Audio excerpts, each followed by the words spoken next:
Welcome back to another Startup Junkies podcast. Glad you are, if you're viewing here or listening in on the podcast, we appreciate it. Be sure to like, subscribe, do all that fun stuff to check up on Startup Junkies podcast weekly. Okay, I'm joined by Caleb Talley. How are you doing, Caleb? It's a wonderful Friday evening. Yes, it is. It is. Absolutely. Well, I am absolutely honored to introduce our guest today. Howard Tiersky. He is the CEO of FROM, a digital transformation agency that focuses on business strategy, customer journey mapping, design, and implementation of a wide range of tech touch points. Howard, how are you doing today? Great to be on with you guys. Awesome. We're glad to have you. Well, if you don't mind, give us a little background, a little origin story of how you got into the digital media industry and what you've done in it. Sure. Well, I was working at a large consulting firm when the commercial internet really began, I guess you could say, around mid to late 90s. That was Ernst & Young Consulting. And at one point, that became Capgemini Consulting through some acquisitions. But I worked at that company for about 15 years. And that gave me the tremendous opportunity to work with dozens and dozens of Fortune 1000 clients on wherever they were in digital, which in the very earliest stages, it was just a minor component of business. You know, in 1999, your website wasn't really driving a lot of business. It wasn't central to anything. It was just something that, you wanted to put a hand into. And of course, over the last couple of decades, that has gone from something which is just a minor part of your marketing to, for many businesses, becoming the single most important part of their success or failure. Right. And in the course of that time, I worked with, as I said, many companies at Ernst & Young and Capgemini. Oh, that's so funny. You both took a drink at exactly the same time. That wasn't planned. We're like you were like in sync or something. That's right. Let's do it together. Right. I got my drink too. All right. 1, 2, 3, go. Oh, no, we screwed it up. Right. But one more time. 1, 2, 3, go. Okay, cheers. See, that's cool. All right. Anyway, and then about, I guess it's about 14 years ago now, it's almost 2022. At the beginning of 2008, I started my own company, left big company world, but to do basically the same thing, to work with large brands on digital transformation, even though we weren't really using that term yet, but on what they needed to do in terms of digital strategy, digital implementation. Our first client was NBC Universal. We were working with Universal Studios theme parks. And since then, we've worked with dozens of clients, dozens and dozens, from Avis to AAA, Transamerica, Airbus, NBC, A&E, Schubert, Transamerica, et cetera, on different problems, but they all kind of come down to the same basic thing, which is that the world is changing, customer expectations are changing, the competitive landscape is changing, digital is enabling all kinds of new, better ways that are more convenient to the customer, that create more value, that potentially can have lower cost for the business, and effectively transforming the way you do business to take advantage of these things is no small feat. It requires technology, it requires design, it requires very often organizational change, process change, sometimes business model change. And that's the stuff that we've just been keeping our sleeves rolled up and our hands in for all this time. It's funny you mentioned it's just kind of the landscape of online in the early years. I was just watching some videos, highlights from news clips from years ago when the internet and the websites were becoming a thing. And there was, I think it was David Letterman talking with Bill Gates about how silly the concept was of having an online presence or having a website. And at the time they were talking about a baseball game being broadcast on the internet. And David Letterman goes, "Have they never heard of the radio, guys? Come on, do we really need the internet?" And so it's kind of funny to hear you speak in those terms. I have to get that clip. That's no, it's a perfect. Yeah, it was funny.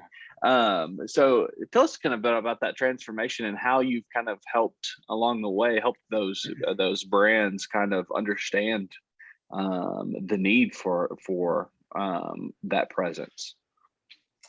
Well, there's a few different ways. I think a lot of brands, by the time they've come to someone like me, when they've come to a consulting company, it's typically because they have a problem. Because after all, we cost money. And if you don't have a problem, you're not going to spend money just, for fun.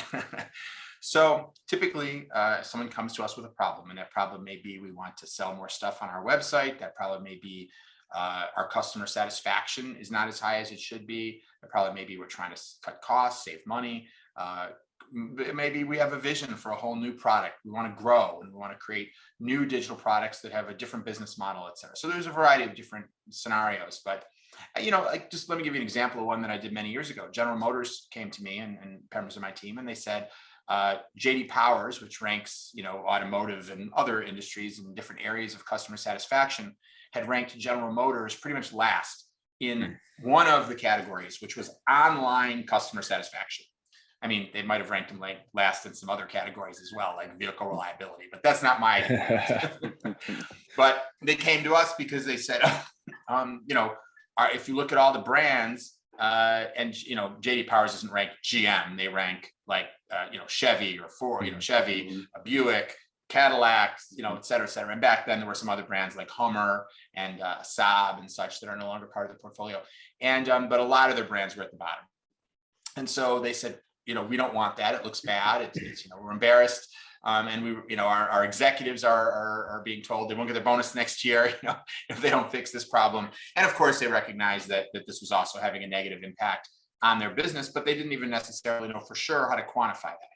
So we came in to look at what was going on in all these different, at the time, it was mostly websites, not so much mobile back then, looking at all the different properties and studying how customers were using them and understanding how that affected car sales. And that enabled us to do several things. First of all, to come back to them and show them what the experience really was like, because so often company executives of companies aren't necessarily using their own digital products. And so just to even clarify for them what the experience is, and then show them how it differs from recommended best practices.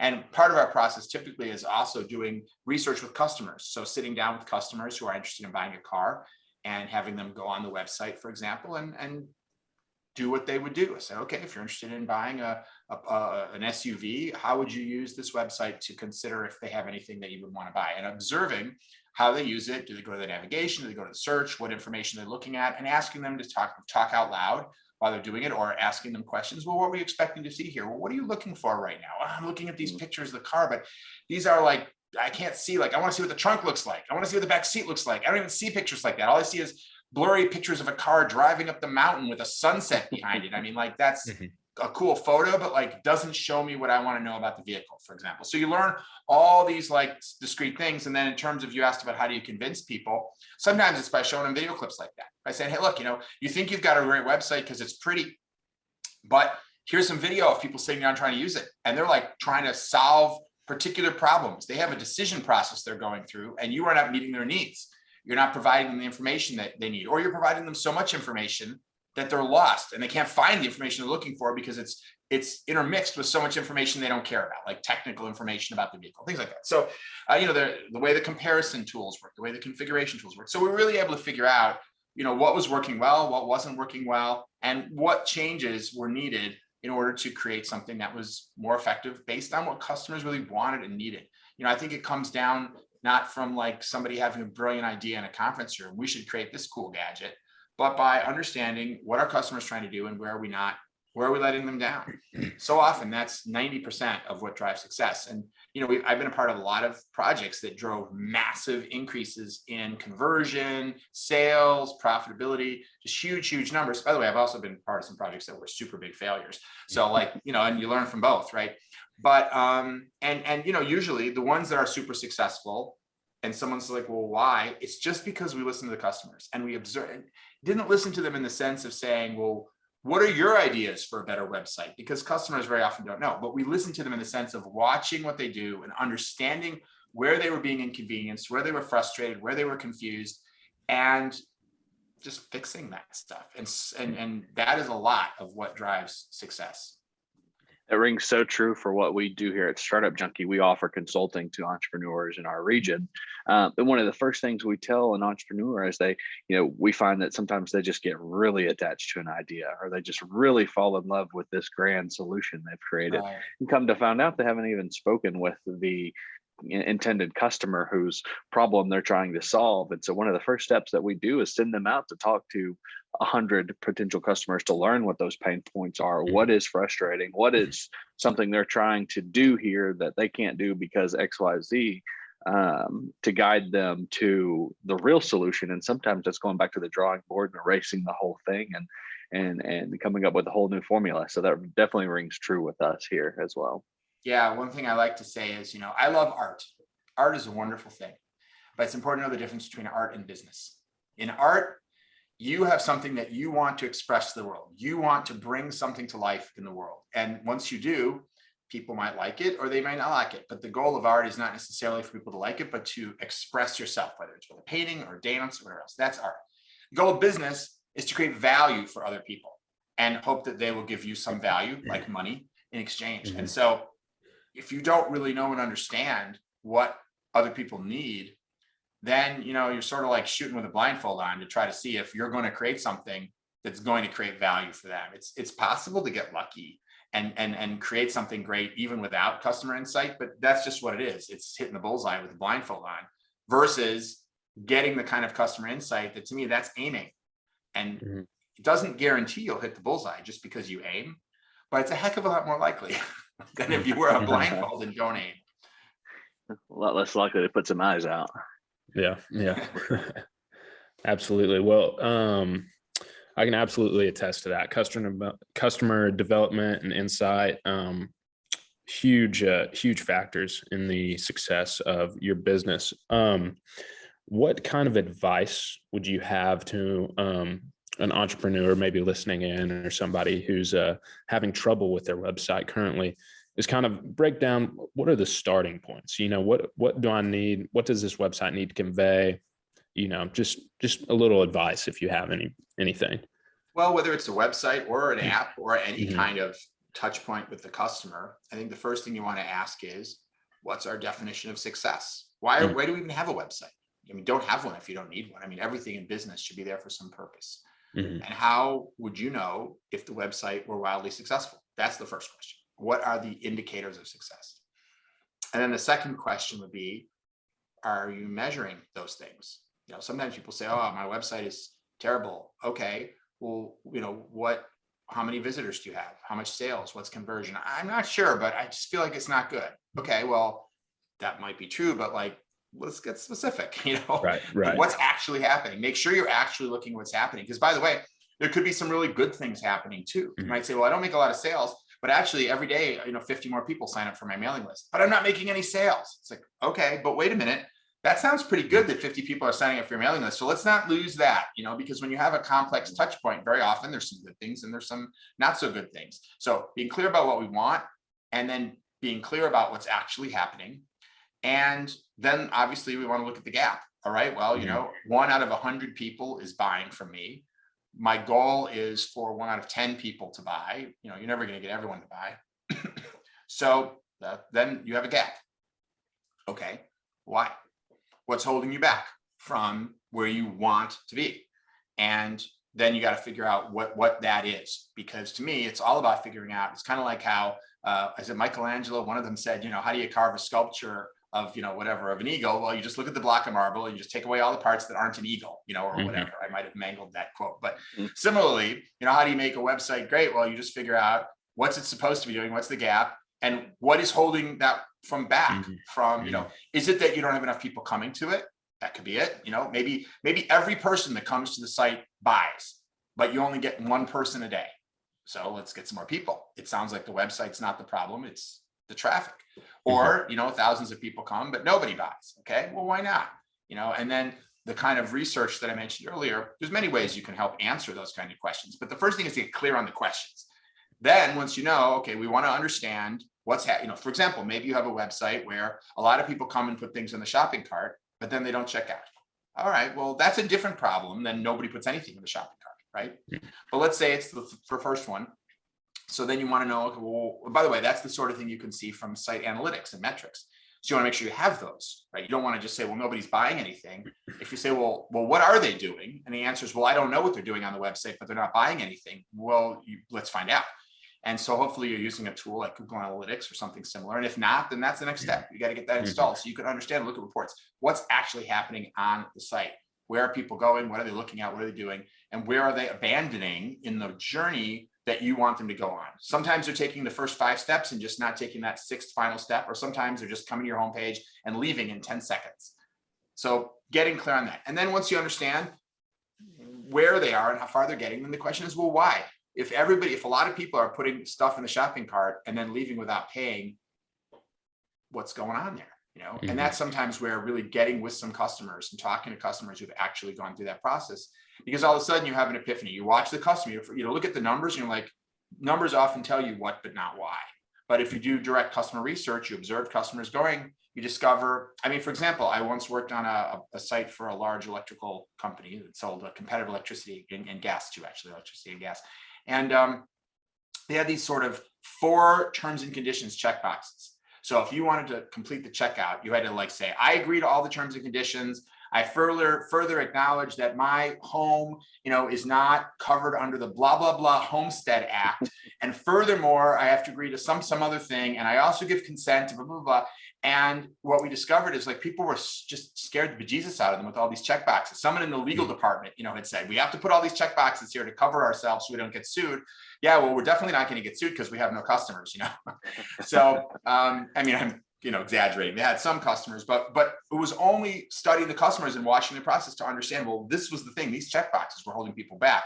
So of course, then we knew, okay, now we can be specific. We know what's holding us back. And then the last step is, well, okay, how can we change that? And sometimes it's easy.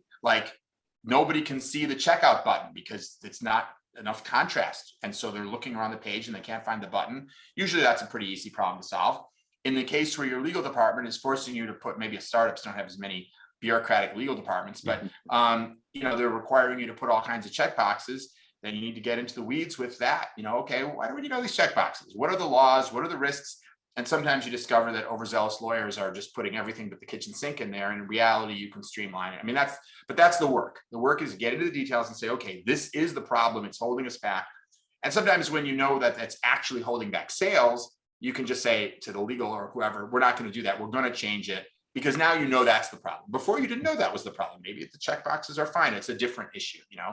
I've worked on other sites where they had problems with sales tax calculations or promo codes. People get to the end stage and they'd be like, wait a minute, I live in New Jersey. There's no tax on clothes in New Jersey. And I go to this clothing site and I order clothes and it's being delivered to me and they're charging me tax. That's not right. I'm not going to check out. I should pay tax I don't owe, right? So they're losing all these sales, at least people in New Jersey, because of that. Because their sales tax calculation engine is messed up, You never know, but getting clarity, and you can see already from these examples, once you actually understand what's holding you back, not always, but very often figuring out how to fix it starts to look straightforward. It's actually the diagnosis, which can be a lot harder than the actual fixing sometimes. You've gotten in here and you've helped these companies and brands and businesses do this through your company and your entrepreneurial pursuits. But in recent years, you've gotten more into public speaking. You've written some books. Tell me a little bit about that journey into public speaking, writing, and why you kind of went that direction as far as giving back to other.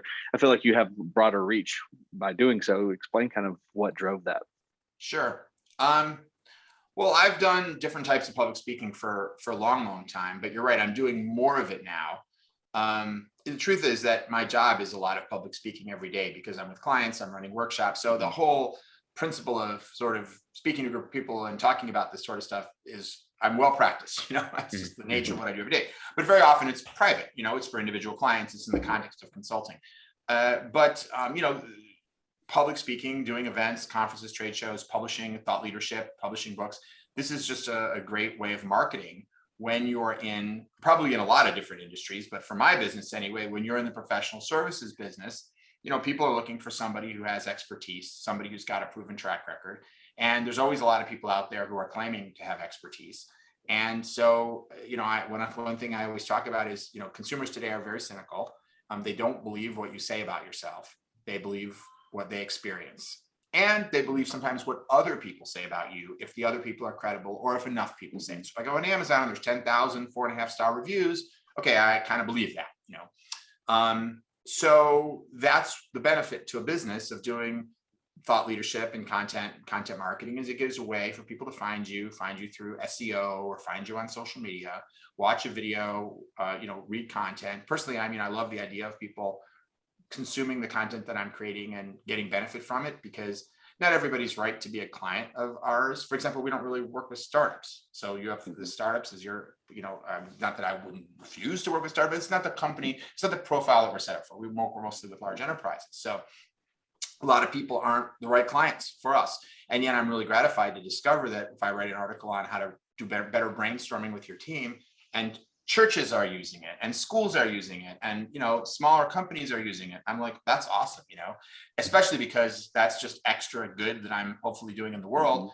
But it's not a philanthropic exercise either. It's business justified, because if 5% of the people that use it are executives at large corporations, which is my target market, and of those people, 5% of them call up and say, actually, I could really use some of your help in this area, well, then that can be very, very worthwhile, because when people do hire us, it costs tens, if not hundreds of thousands of dollars, depending what it is that they want us to do. So that kind of very small percentage of an audience that winds up needing something that, where they're the right logical client for us, they're in the United States, they are in an industry we know about, they're a large company, then great.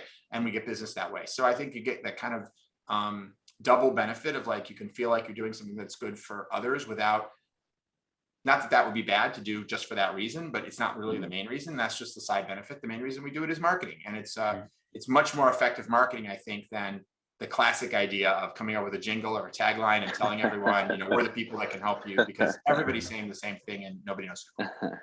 Well, if you had to come up with a jingle, what would your jingle be? Well, I'm not super musical, but one of the taglines that we've used is from vision to victory. And I think that's a very three-word succinct way of describing what we're really all about. And you help, one of your books is helping win digital customers. What's winning look like to you? That's a great question. I think the ultimate form of winning is for customers to love you, to love your brand, to be, the way that some customers love Apple or love Disney or love Harley Davidson or love Ben and Jerry's. You can rattle off a number of brands that customers are passionate about, Southwest Airlines or Virgin Atlantic. But most brands, customers don't feel that way about. Most customers don't feel that way about their grocery store, their gas station, their bank, their insurance company, et cetera, right? Their gym. With exceptions, of course. But so it's only a minority of businesses that have real passion from their customers. And those businesses tend to be the ones that do the best. Look at the companies that are at the top of the Fortune 1000, the companies that are the most profitable companies in the world. There are exceptions, but very often they're the companies that have the most ardent customer base, raving fans. And so I think that's the ultimate form of winning. Good point. We have a Fortune 1 down the street, and with grocery prices going up, I don't hear anybody speaking their praises right now, but that's just the natural way of things right now. Yeah. And you know what? Walmart's a fantastic example of a company that has really, so many large companies are struggling to go through digital transformation to compete with more like great legacy brands that are still struggling to compete in a more digital world and transform fast enough. And that's a lot of what my book is about. And but Walmart is an example of one that in the early days of digital, they weren't particularly impressive in terms of what they were doing. And yet now, you probably know, of course, Walmart's the largest retailer in the United States, but Amazon is the largest online retailer, but Walmart is the second largest online retailer in the United States. So this is a tremendous accomplishment for a company that came from such non-digital roots. And we see lots of companies, whether it's Starbucks or HBO or Federal Express, who've done a great job of being and meeting the needs of digital customers, because that's, of course, part of the title of my book, Winning Digital Customers, meaning customers who are living a real lifestyle with digital at the center, which is most customers today. And yet, similar to what we said about having ardent fans, a lot of brands that come from the sort of pre-digital world still aren't really at a point where they can earn and deserve that true love of digital customers, because they haven't developed yet a sufficiently elegant digital customer journey. And that's a lot of the work that my team does every day. Excellent. So Howard, just so our listeners can get to know you, we've asked this question to some guests in the past. This is kind of more of a lifestyle, personal question. If there were a restaurant, this is Howard's restaurant, what would be your drink of choice, your meal of choice, and the music that would be playing? I like Mexican, I'd probably say like, like margarita maybe. Yeah. Yes. And Texas boy loves that. Margarita's mine too. yeah. And like, so like if I'm it's a question of, am I trying to be healthy or am I trying to just eat what I really want? You're trying to have a good time.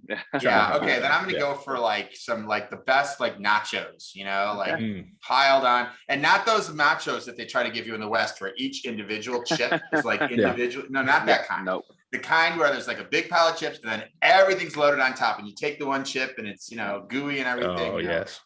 Love and it. Music, I go for some like 80s, 90s rock music. I think that would be my music of choice. I'd eat at that restaurant. Classic rock. Yeah. I'd eat at that restaurant. Absolutely. Howard, before we kind of land the plane here, I just have one last question for you. So working at EY, and one of the things you did at EY, being the director of new media, as launching their first website, and that's obviously huge. And you've had your hand in and around digital media, since the .com days and even before. How have you seen the digital media landscape kind of change and evolve? And just want to hear your thoughts on that and touch on that for us. Yeah, sure. Well, I feel like there've been three kind of major stages of it. The first is just like kind of brochureware, and that's really when I launched Ernst & Young's first website. It was just a bunch of pages about the different things that Ernst & Young did. I don't think you could even like submit and say, I'd like to hire you. I don't think there's anything like that I can recall. It was just information. And that was really where we started with the web. And then we sort of quickly moved into e-commerce. How do I actually transact with people online? How do we enable them to do things? And of course, today, online commerce is this huge portion of our economy and fast growing, and we're doing it for all kinds of things. And a lot of companies are still there in the second stage, the e-commerce stage. And of course, there's a lot of value to be gained there. But I think the third stage, where the most successful companies are going, is what I call being digitally centric.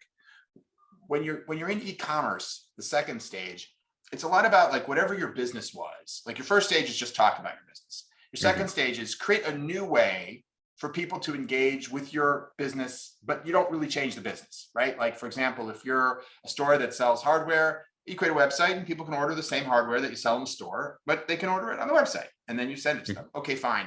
But you haven't really changed your business. You're still selling the same products for the same price, more or less the same way. Digitally centric companies are reimagined companies that operate very often in a totally different way because of what digital can do. So, let's take something like Netflix as an example. That is a digitally centric company. You couldn't conceive of having a company like Netflix if you didn't have the internet, if people didn't have mobile devices. It's essential, the very definition of how Netflix works. But what is Netflix really? Netflix is competing. What is it replacing? It's sort of like a video store / a cable channel. I mean, that's kind of like what it is, right? So like a combination of HBO and Blockbuster. Right. But operating in a completely different way and using a different business model. Or, you could argue it's similar in some ways to an HBO, but they're unlike HBO classically. Instead of selling through cable companies, they're charging customers directly. And now HBO is doing that as well. But historically, that wasn't HBO's business model. And unlike Blockbuster, you don't pay by the video, you pay on a subscription model. So it's a completely reinvented way of delivering filmed entertainment to the home. And that's so often what it means to be digitally centric. You're not just doing what you did before in a way that allows someone to order from a website or an app, but you're rethinking the very nature of the value that you deliver for a digital world. And I think that a lot of companies, most companies, have already moved through brochureware and are doing some kind of e-commerce, but only a limited number of companies have really moved to being digitally centric. I mean, another example would be someone like an Uber. Uber, there are taxi companies or limo companies that now have a website and you can call and order a limo. But Uber completely rethought how do you run a ground transportation company such that they didn't even have to buy any cars or hire any drivers. It's a completely different model where they just act as a platform to connect people with cars and who want to drive with people who want to ride. That's a completely different way of thinking about a ground transportation company. It's not just saying, instead of calling us, you can essentially do the same thing on a website. And so, companies that are in e-commerce can be quite successful, but I think the companies that are the most successful today, and I think this will be true in the future, are those that go to that next level and are willing to completely reinvent themselves for a digital world.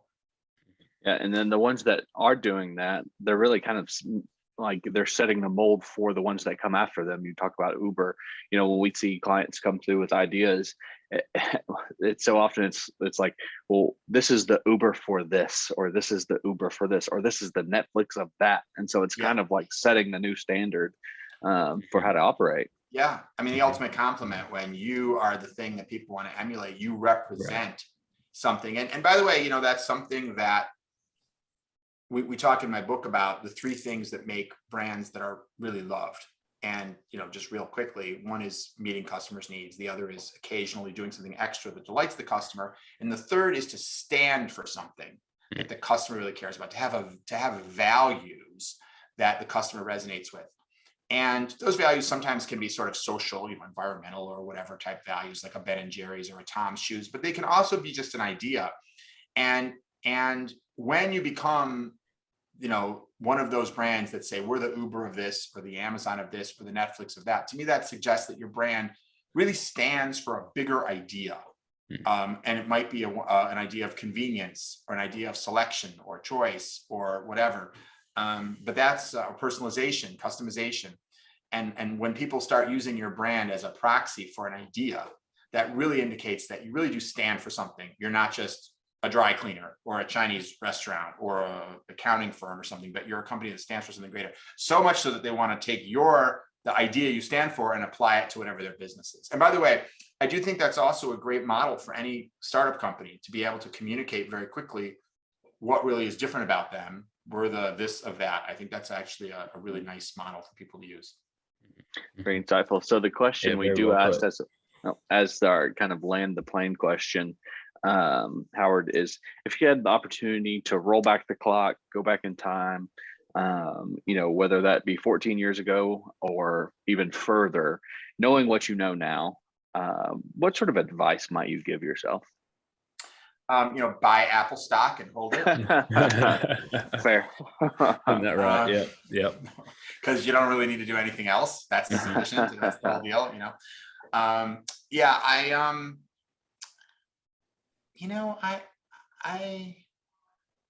know that I would be that enthusiastic about going back and giving myself all that much advice. I think that, it's one of those things where like life's about the journey that you go through, so I'm guessing if I were to do it all again, I'd probably make some different choices, only because, so often in life you make a choice. Like when I went to work for Ernst & Young, I started in the graphics department. I was actually a theater major. I was at USC studying theater directing, and I wound up working in the graphics department there because I knew how to use a Macintosh. And, had I not done that, I might not have wound up down this consulting path. And, like a very small thing, like taking a short-term temp job, wound up being a key part that led me to a career that I've thrived and loved, and it's been great. And I've worked with amazing people and amazing companies and made lots of money. But, had I not had that one thing, who knows, I might have wound up down a different path. And it's always interesting to think about different ways that you could go. But I don't think I would be inclined to go back and tell myself, oh, do this differently or do that. Just play it by ear and see what happens. That's a great answer. Right. It's all about the journey, isn't it? And we very seldom get that answer from, because we know what the end is, right? Yeah. The end isn't so great. Yeah. So you might as well enjoy the journey. Exactly. And so I guess our final question, Howard, is if our listeners out there, they want to know more about you, want to know more about what you're doing, and where can they find out more information and plug in with you? Well, if you're interested in learning more about my book, it's just called Winning Digital Customers, The Antidote to Irrelevance. You can go to the book's website, which is at winningdigitalcustomers.com. There, you can download the first chapter for free, and there's also links to get it on all the usual places you'd expect: Amazon, Barnes & Noble, Apple Books, et cetera, et cetera. It's probably anywhere you buy a book, you can probably find a book. And if you're interested in learning more about other things I do, the videos, live cast, podcast, thought leadership, I put out and other stuff beyond that. The best place to find me is on LinkedIn. I post there a ton. You can find me on LinkedIn/in/Tiersky, or just go search for me, Howard Tiersky, on LinkedIn, and follow me. You can subscribe. I just started a newsletter on LinkedIn. And I'm always posting on LinkedIn about podcasts like this that I'm on, or my podcast, or other stuff that I'm conferences I'm speaking at, et cetera, et cetera. Awesome. And if you're driving and listening to this, don't try to go search for that. We'll put it in the show notes. You can look at it when you get to where you're going. Right, Howard, we really appreciate you. This has been a very insightful, great conversation. Thank you for joining us, and hope you have a great weekend. Yeah, you too. Love what you guys are doing. Thanks for having me. We Take care. appreciate it. Bye. It's been an honor. Thank you, Howard.